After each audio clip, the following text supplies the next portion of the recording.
Right, what's going on YouTube? I'm going to be tearing into my LS800, and I figured I'd give you some overviews of what it is inside.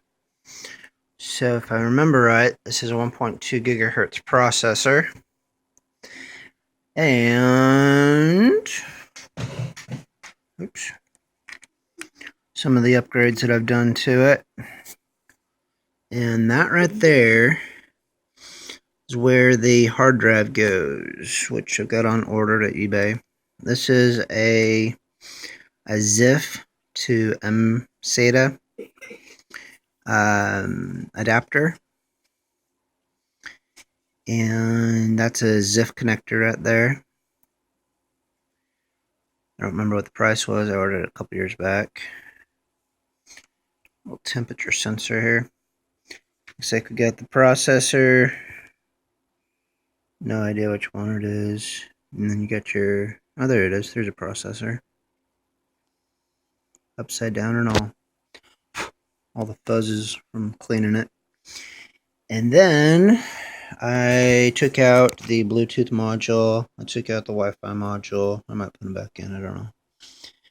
And here is the memory that I upgraded it to. LS800, 1 gigabyte. There's that side. There's the chips. You can even read them.